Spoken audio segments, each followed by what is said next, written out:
Pamphlets and flyers are distributed to Children's Rehabilitation Services, the Department of Human Resources, Department of Mental Health, Department of Public Health, medical personnel, daycare centers, speech and hearing centers, preschool programs, and private schools. These agencies are also contacted by the Department of Special Education by telephone calls or letters as needed. Montgomery Public Schools follows these procedures in addition to a collaborative agreement with Head Start outlining services to preschool children with disabilities. MPS provides training to Head Start staff on the identification of children with disabilities, and also speech language pathologists, early childhood special education teachers, and related service providers assigned to Head Start schools assist in identification of preschool children with disabilities. All of these activities are required as outlined in the Alabama Administrative Code. For more information on Child Find, you can call our office at 334-269-3808. Next on our agenda will be special education exceptionalities, overview of exceptionalities by Mrs. July and Mrs. Shanks. Good afternoon. Hopefully you all can see me now. I've had a couple of technical difficulties. Mrs. Jackson just spoke to you all regarding Child Find and the fact that there are 13 exceptionalities. So Mrs. Shanks and I are going to discuss those briefly with you all today. So the first one that we're going to talk about is autism. And autism is a developmental disability that affects language and social skills for students. Many times we see that it also causes them to have repetitive behaviors, sensory integration concerns. They may also, with the sensory integration, that includes high, low sensitivity to touch, sound, taste, smell, and lighting. The developmental components of autism may also impair their cognition and their ability to address or learn academic related material. Okay, the next disability we're going to review is deaf blindness, which is a combination of both vision impairment and hearing impairment, and the two cause severe communication and developmental delays. Next.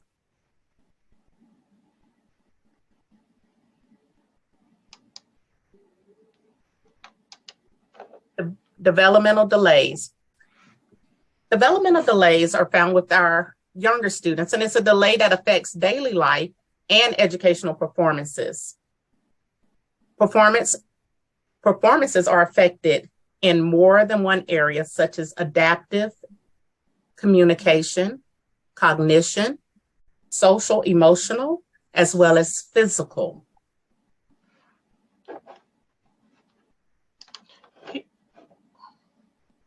Go back to okay, emotional disabilities. Students with emotional disabilities often have an inability to learn that cannot be explained by intellectual, sensory, or other health factors. In fact, emotional disability has to be ruled out before we can determine a student has a learning disability. Difficulty building or maintaining interpersonal relationship with peers and with teachers. Inappropriate types of behaviors may be prevalent for these students.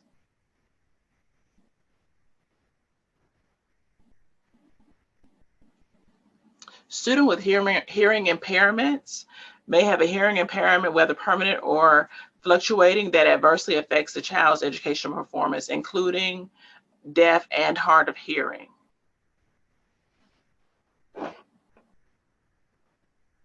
Intellectual disability.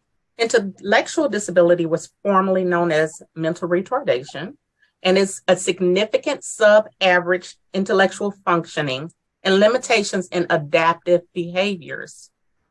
This begins during the developmental period, and students have an intellectual quotient of 70 or below. A lot of our students with intellectual disabilities, or receive services within either our PALS classroom or our community-based instruction classroom. With multiple disabilities, this definition is a combination of disability or impairments, and the combination causes severe educational deficits or needs.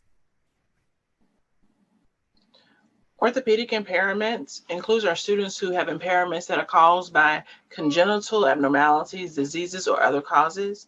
Other causes could include cerebral palsy, amputations, fractures, or burns that cause contractures. These students generally have a difficulty with mobility around the school and accessing the curriculum due to their orthopedic impairment.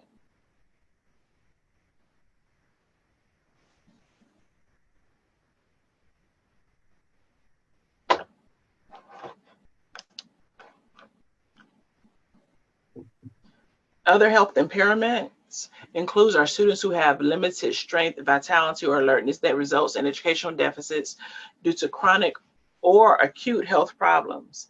Many times we have students who are categorized in the area of ADD, ADHD, diabetes, sickle cell, epilepsy, or asthma. And we also have students in this area that may have other areas of medical impairment, but the underlying cause would be, the underlying concern is that they have difficulty accessing their education and making progress due to their disability.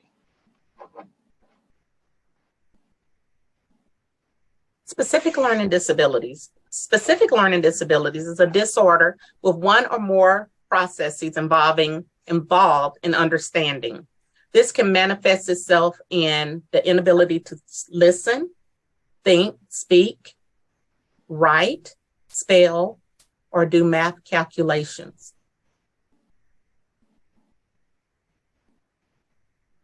Speech or language impairment is a communication disorder, and this can be found in the areas of articulation, voice fluency, or language delays. And this adversely affects the child's educational performance in the general education classroom setting.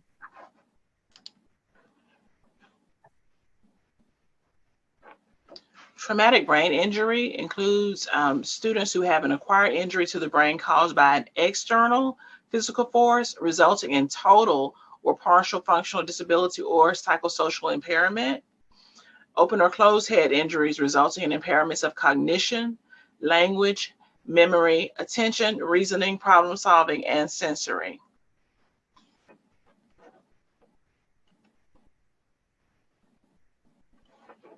Students with visual impairments are often students that have impairments that, even with correction, have adverse effects to their educational performance. It includes both partial sight and students who are considered blind. All right, next we're going to move on to the referral process with Ms. Sharona Brown and Ms. Jennifer Morris. Good afternoon, everyone. Just like Ms. Go back to the first slide, please. Good afternoon, everyone. Just like Ms. Jackson said, we're going to go ahead and take a look at the referral process. The referral process is actually the starting point of the special education process. And in order for any student to receive special education services, they must go through the referral process. So next slide, please. So what exactly is a referral? In the area of special education, a referral is when someone, usually someone from the school or a parent, suspects that a student may have a disability that impacts the student's progress.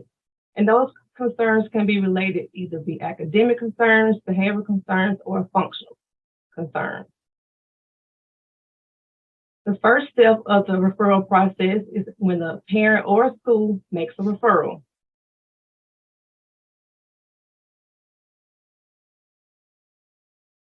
A referral becomes official on the date in which it was received, and that referral could be made by either a phone call, email, conference, or it can be a letter submitted by the parent. Even if the parent makes a referral, it doesn't necessarily mean that the student will be evaluated. A referral is simply a request for an evaluation. So once you receive a referral, what should you do next? A team, also known as the IEP team, will meet with the parent within 30 calendar days to determine if the referral will be accepted for an evaluation. We have 30 days to meet with the parent. Within those 30 days and prior to the referral meeting, the student must have a passing vision and hearing screener, because we have to rule out that the student does not have a vision or a hearing problem that's making it difficult for the student to make progress within the classroom. We must have a past hearing and vision. The IEP team, at a minimum, the IEP team must include, of course, the parent, the general ed teacher, the special education teacher, local education agency representatives, as well as someone who can interpret instructional implications and evaluation results. We must have those following team members. The referral process, of course, is a data-based process. So the team has to review the referral and any existing data to determine if there's a need for an evaluation. Because without data, you're just another person with an opinion. So make sure you bring your data to your referral meeting. So what type of data are we talking about? What data is needed? The following data should be provided to the special ed facilitator prior to meeting with the parent. We'll take a look at the student's grades, and that can be either with report cards, progress reports, and we're going to look at the current year as well as the previous year, because we want to see if there has been a pattern of declining grades or these difficulties just started this current school year. So we'll look at both current and previous grades. We'll look at attendance, because if the student is not attending school, of course, he or she cannot make progress because they're not receiving the appropriate instruction. We'll look at work samples in the area of the concern. If the area is reading, we'll look at reading. If it's math, we'll look at math. If it's both, we'll look at both areas. We'll also look at any interventions and accommodations, and that could be your RTI documentation. What are you doing in the classroom specifically for this student to address those deficits? And make sure that you are documenting when you are pulling the student to work on those deficit areas. We'll also take a look at progress monitoring data. That could be performance series, star reading in math, Edgenuity, any curriculum-based measurements that you're doing in the classroom. And also keep in mind that your progress monitoring data may be different for each student depending on the concern or the grade level. So high school students may not do star reading in math, that's just for elementary. So your progress monitoring data is going to be tailored towards the student. What is that student doing? And no matter what progress monitoring data that you're using, you need to document that you have sent those progress monitoring data results to the parent. If there's a behavior concern, make sure that you have your behavior documentation. That can be with your functional behavior assessment, the behavior plan, or any specific behavior interventions that you're doing in the classroom. And we'll look at the behavior logs as well as the discipline report. And if there are any medical or psychological information that the parent provides, we will also look at that during the referral meeting.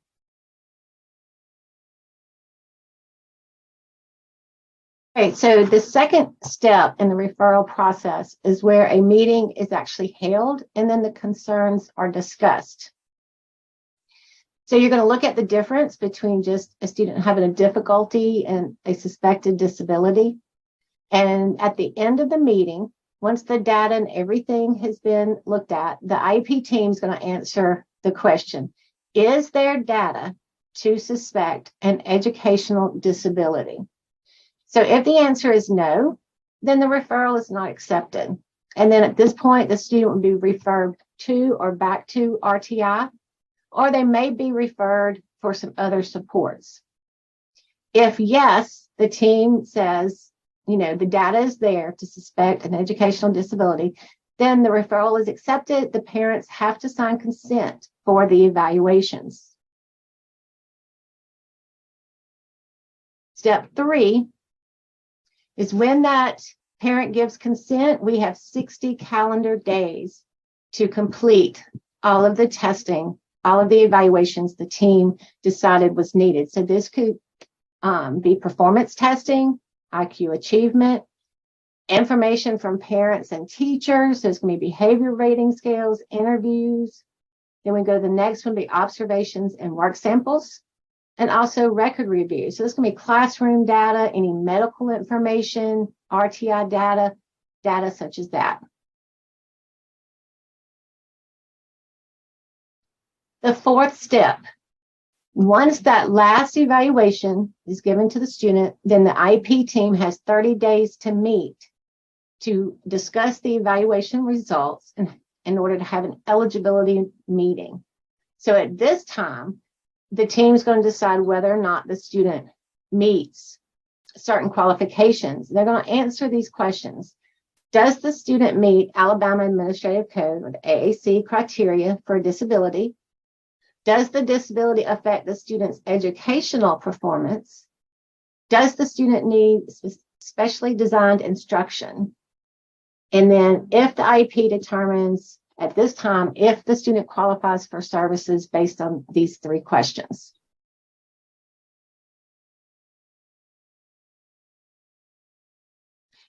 So as they just went over their 13 exceptionalities, so we're going to be looking to see if the child meets federal and state eligibility criteria for at least one of the 13 disability areas. And as a result of this disability, do they need specially designed instruction?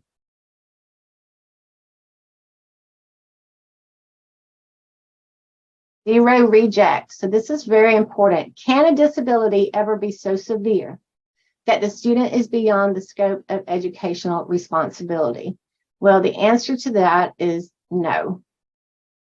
This disability can never be so severe that it's beyond our educational responsibility. So once the student is eligible for special education, then we look at developing that individualized educational program or the IEP. So the IEP team convenes, they develop the IEP, and at that time is when they determine what services the student needs and if any related services are needed.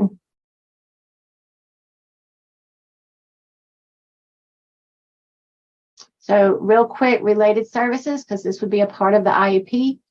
It means transportation and such developmental, corrective, and other supportive services that are required to assist a child with a disability to benefit from special education. And some examples of this is going to be the speech and language. It could be occupational therapy, physical therapy, orientation and mobility, and these are just a few examples of related services. So real quick, we're going to review the timelines after the referral is accepted. So you have the referral is presented. 30 days after that, you have a referral meeting. If that referral is accepted, 60 days to complete all evaluations, 30 days to hold the eligibility meeting, and then 30 days to hold the IEP meeting.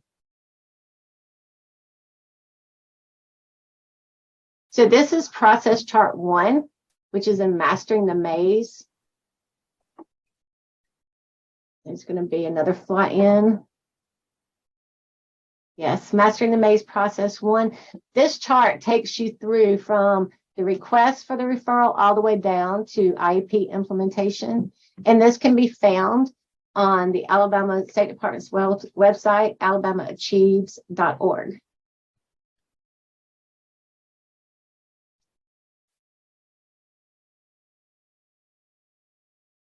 All we have.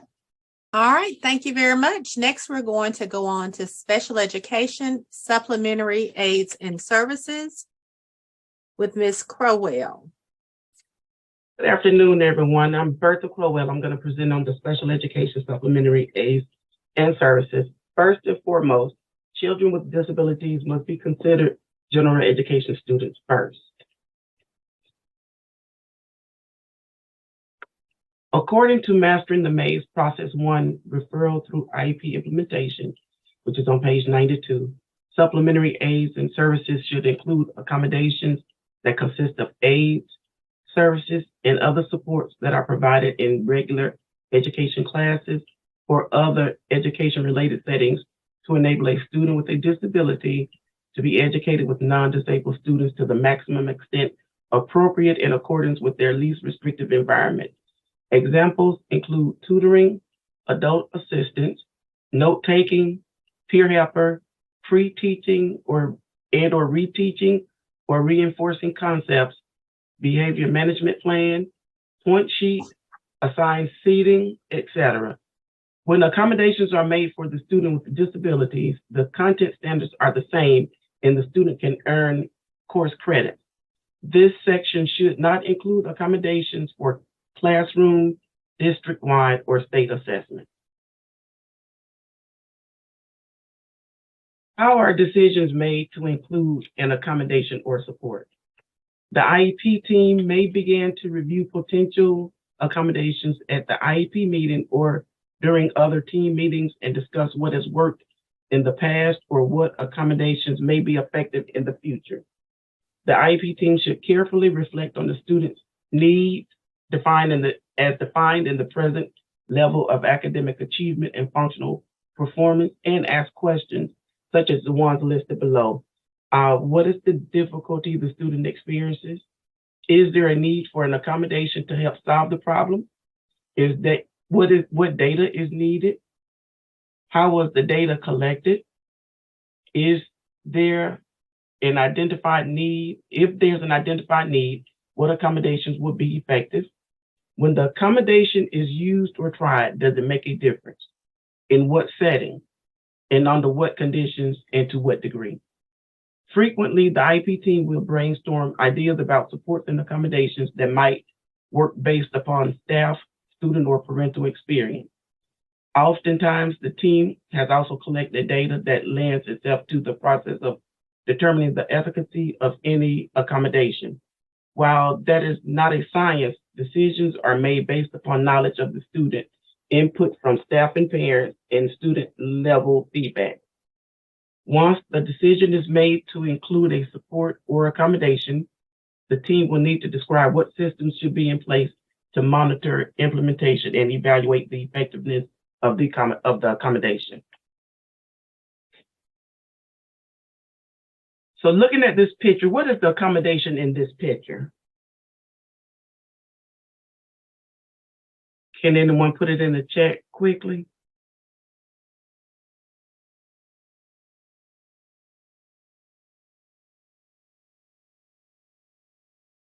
Okay, it's the step stool. That's correct. Okay. So supplementary aids and services are collaborative, such as adults working together to support students. For example, scheduling time for team meetings. Supplementary aids and services are also instructional. That's the development and delivery of instruction that addresses diverse learning needs. For example, providing different ways for students to demonstrate learning and or providing instructional adaptations such as repeating directions, reteaching concepts, pre-teaching concepts, providing visual cues, and providing extra examples as for instance.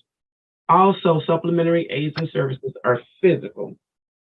That's where adaptations and modifications to the physical environment are made. Examples of that would be specific seating arrangement, adjustments to sensory input, such as lights and sounds, and instructional aids, for example, wheelchair accessibility. And lastly, supplementary aids and services are social behavioral. Those are supports and services that will increase appropriate behavior, that are in place to increase appropriate behavior and reduce disruptive or interfering behavior. And an example of that would be an FBA or at VIP, and social skills instruction, and even peer support as well. Some examples of supplementary aids and services, visual prompts to stay on task, mentioned earlier, a peer helper, a fidget seat, scaffolding, written work, sensory breaks, the use of a calculator, pencil grip, a word list, large print books, highlighting keywords, physical prompts, graphic organizers, picture schedules, behavior intervention plans, and so forth.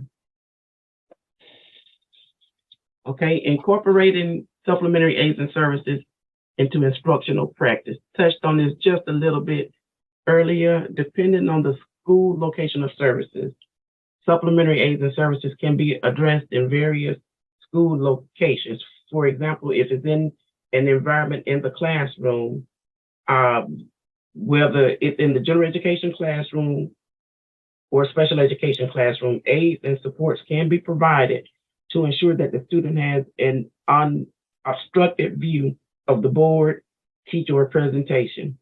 This can be done by creating a seat chart or classroom map.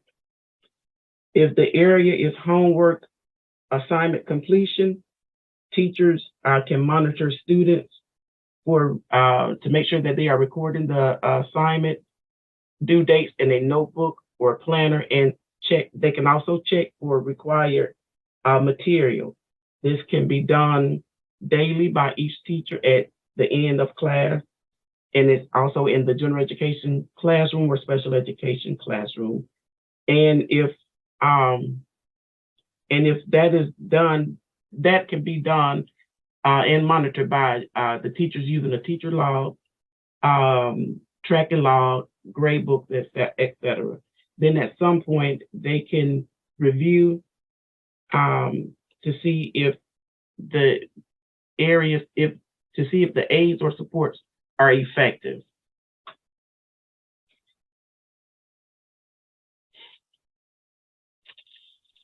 Okay, so now go ahead, Ms. Jackson. Sorry.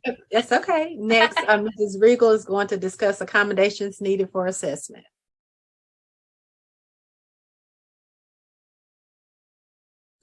Okay, so according to Mastering the Maze Process 4, you can find this on page 92, referral through the IEP implementation.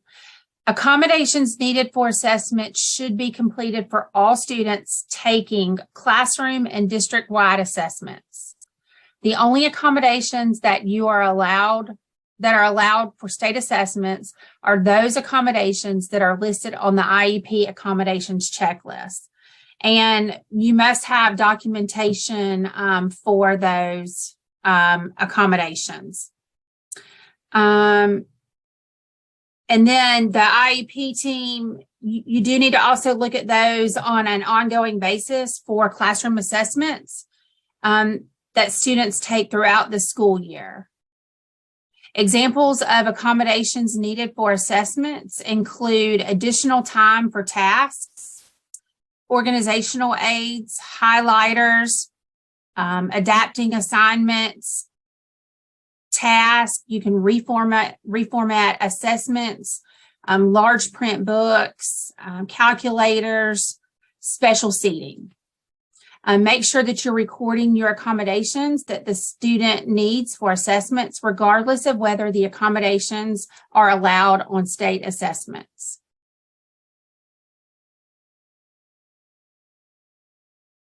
The person who is responsible for making sure that these accommodations and services are being implemented, the case managers are required to inform each student service provider with access to the student's IEP, and then they should also inform them of the services that the general ed teachers are required to provide to the students or specialty teachers.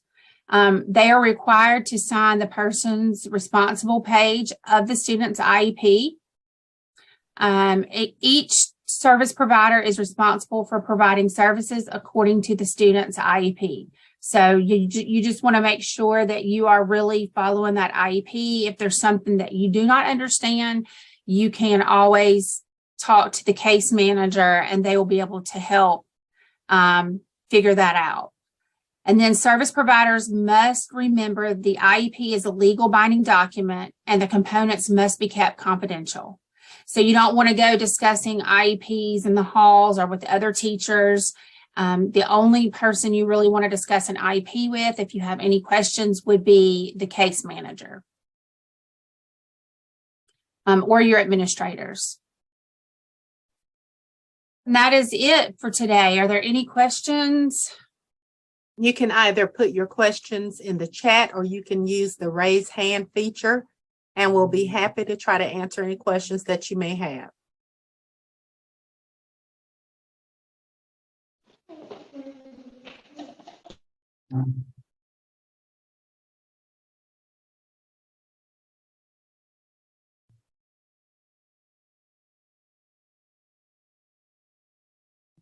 Okay. All right, if there are no questions, I'll turn it back over to Ms. Stokes.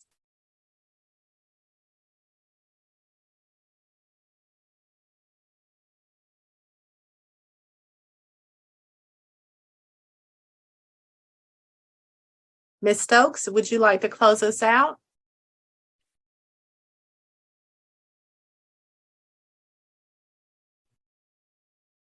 All right, make sure everyone has signed the sign-in sheet. The link is in the chat. Okay, Ms. Stokes said her microphone is not working. Okay, no problem. So Mrs. July has put the link, the sign-in sheet link in the chat once again. We'll stay on for maybe another minute or so to make sure everyone can access the sign-in sheet link. Thank you so much for your participation today. We hope that you have learned some great and useful information. If you do have questions in the future, you could always give us a call at 269-3808, or you can email one of us by going to the MPS website, clicking on the special ed tab, and you can look to see all of our extensions and emails. All right, someone has asked, can we send the PowerPoint? Yes, we can make that available to Ms. Stokes for her to distribute to the participants here today.